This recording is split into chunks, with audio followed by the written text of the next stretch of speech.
Obviously, tons of innovation going into this space. It sounds like there's this active discussion around like turning insights into actual actions, being able to harvest all this data that's coming in a meaningful and actionable way.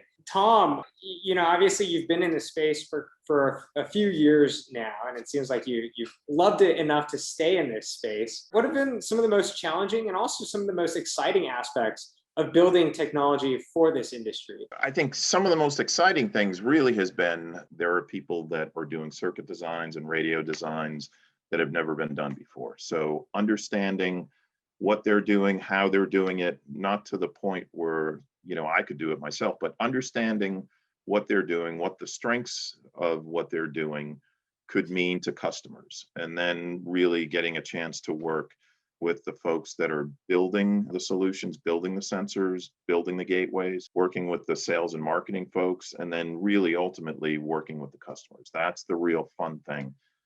Talking to an operations manager from a former operations manager, in a lot of cases will speak the same language, as well as being able to fall back on maintenance management positions that I've had, reliability engineering positions that I've been fortunate to fulfill.